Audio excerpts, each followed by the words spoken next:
soxna li nga xam ne moo di haute cour de justice ministre yi ñu leen fi daal di taxawal ginnaaw Ndèye Saly Diop Dieng Ismaïla Madior Fall Galadima démb placé nañ ko sous mandat de dépôt. Une mauvaise nouvelle est tombée pour ki nga xam ne moo di Moustapha Diop finalement mujj nañ ko daal di placé exactement sous mandat de dépôt donc nag Moustapha Diop a été placé sous mandat de dépôt par la commission d'instruction de la haute cour de justice ñu koy daal di toppee dans le cadre de la gestion controversée des fonds alloués jëm si li nga xam ne moo di mbas bi du Covid-19 en cause une enveloppe de 2,5 milliards de nos francs destinés à l'acquisition de masques de protection selon les rapports de la Cour des comptes et de la division des investigations criminelles DIC de graves irrégularités ont été relevées maanaam ay lu jaaduwul par rapport ak li nga xam ne mooy justement gestion bokk na entre autres jëm si li nga xam ne moo di paiement en espèces non justifiés mais aussi de violation manifeste des règles de passation des marchés publics maanaam pay bi da ko doon fayee xaalis koppar maanaam main à main te amul li nga xam ne moo di traçabilité waaye itam marché na nga ko doon joxee baaxul en tout cas ces éléments ont conduit à l'ouverture d'une procédure judiciaire devant la Cour de justice, seule habilitée à juger des membres du gouvernement pour des faits commis dans l'exercice justement de leur fonction. Donc, la Haute Cour de justice mbokk yi placé na exactement en garde à vue kon sous mandat de dépôt ki nga xam ne moo di Moustapha Diop. Donc Moustapha Diop nag jàll na li nga xam ne moo di kaso bi fekk ji na ki nga xam ne moo di Galadima lu moo ko peut-être Ismaïla Madior Fall daal di koy placé en bracelet électronique waaye itam ki nga xam ne moo di Nafissatou Diop Dieng am une liberté provisoire juste après caution bi nga xam ni itam déposé na ko toll na si 57 millions si ngay koppar. Alors une mauvaise nouvelle pour le maire justement de Louga Abdoul Mbaye Faye placé nañ ko sous mandat de dépôt ginnaaw bu nga daal dégloo exactement par la haute juridiction di li nga xam ne moo di haute cour de justice naka na daal di jàngatee par rapport ak li nga xam ne moo di les premiers pas yi nga xam ni itam cour bi mu koy daal di teg waaye itam li nga xam ni itam noonu lay daal di toppee ñi nga xam ni itam ñoom ñoo fi nekkoon si jamono yi ki nga xam ne moo di Macky Sall. Voilà, merci. Jàngat bu ma ci njëkk am rek mooy le respect de la promesse donnée. Jàngat bu ma ci njëkk am mooy politique changé na. Jàngat bu ma ci njëkk am mooy Sénégal yi ñuy commencé gis politicien bu leen wax dara dans l'opposition bu ñëwee pouvoir mu respecté ko. Jàngat bu ma ci njëkk am mooy ay kilifa yu jóg xamal leen que askanu Sénégal moo ñu gënal des intérêts politiques.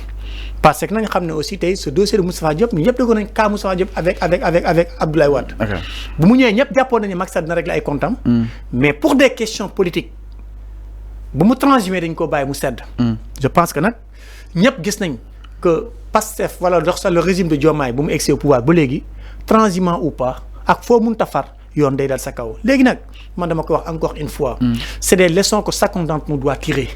qu'il soit ancien régime présent et futur régime dëkk c'est pas parce que am nga benn simple pouvoir signature nga toog sa coin lekk glace ba sa biir fees nga am fit def lu la neex parce que juste je suis le ministre doon lu ma ci dab c'est des leçons que les gens doivent tirer et je dis que la justice ne doit pas reculer en un pas. nañu assumer seen responsabilité képp nga xam ne jël na ci 100 francs assumer ko donc waxuma la ñu tëj leen pour tëj leen inutile de les garder en prison ça sert à quoi dañ leen war a tab saisir seen bien delloo alal bu ñu jël ci askanu réew mi loolu c'est ça le cri de cœur des Sénégalais c'est pas de les mettre en prison.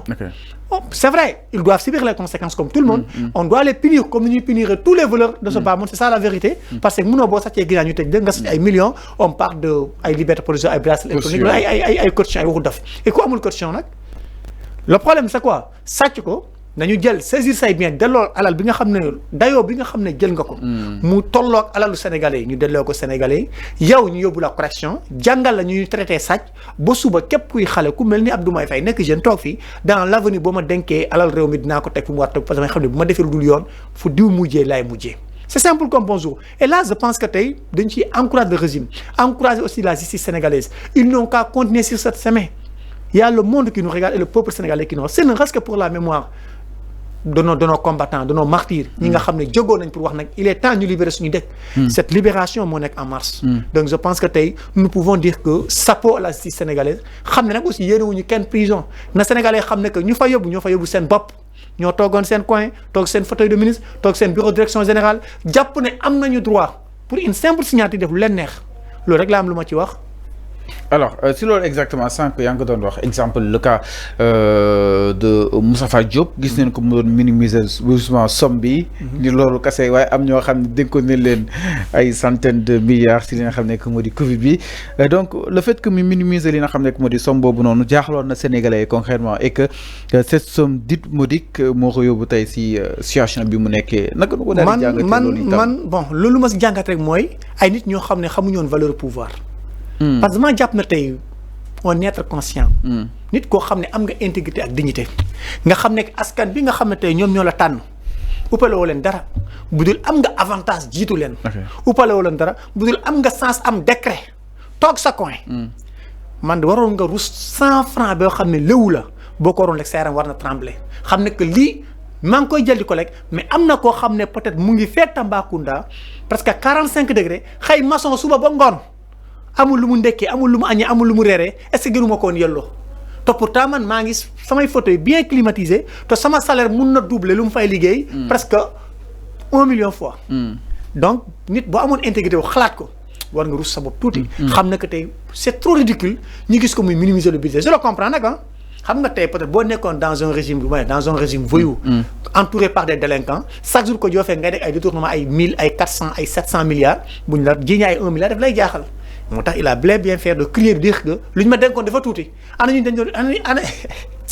ana ñu dénkoon milliards yu bëri yi ñëppay wuyu si ne ko Diop na dal rek tey ils vont tous venir nañu génnee xaalis bi fay ko askanu Sénégal c'est ça la vérité. ñi jàpp ni seen front yi dafa xaw a bëri front yi nga xam ni itam tijji nañ ko jëm si li nga xam ne moo di la réduction des comptes ak li nga xam ne moo di tolluwaay wi loolu itam peut-être ban jàng nga si daal di def wala comme da ngay fekk si say naataangoo ñu jàpp ni c'était une demande si askan wi ñoo ko daal di sàkku pour lépp daal di war a mën a leer. gis nga Sëñ Fall boo amee jàngat tuuti. da ngay xool ne que souvent damay doon parfois da nga doon sentir benn pression boo xam ne que si le peuple sénégalais moo koy teg même la justice sénégalaise sur ces dernières.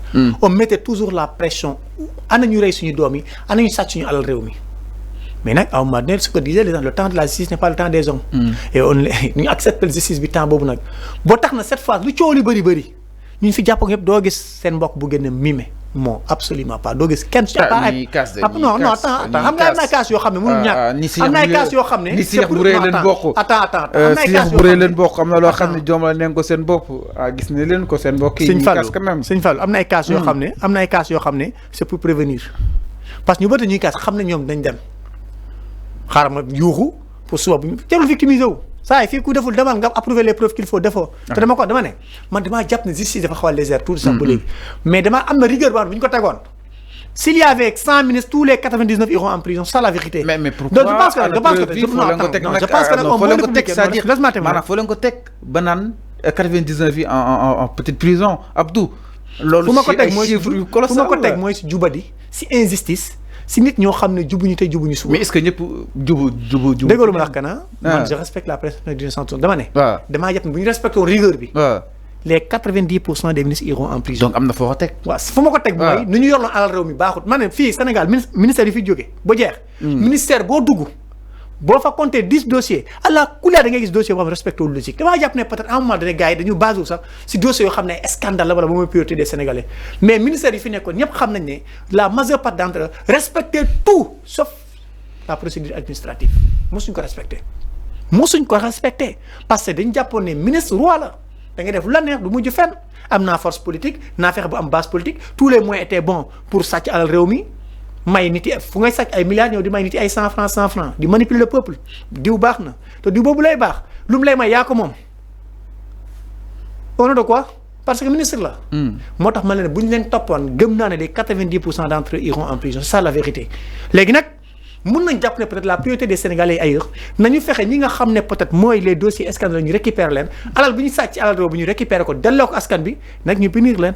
donc da nga jàpp ne instant fi ñu toll daal baax na instant bii nii. waaw rythme muy baax na. na continuer bu baax waaw waxuma def baax na bu baax. na continuer nii waaw na continuer nii te coordination bi aussi waxuma on n'a pas besoin de mettre ces gens-là en prison. seulement amaluñu benn intérêt. lu ñu soxla mooy alal réew mi il faut que ñu communiquer si loolu.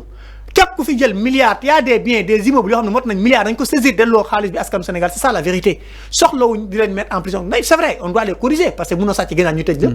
yow nga bugg a sàcc lu toll ay milliards ñu bëgg laa bàyyi mais nañu récupérer milliards ba pare delloo ko askan jàngal la traité la ñuy traité sàcc bu suba dootoo ko defaat loolu mooy dëgg.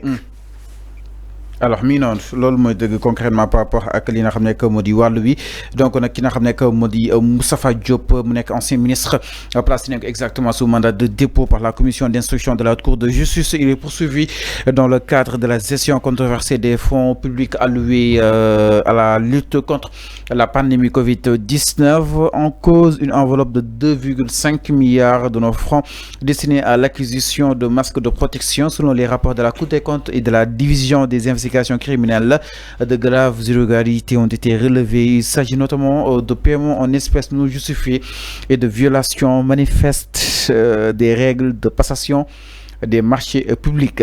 Je rappelle que qui n'a que Abdou Mbaye Faye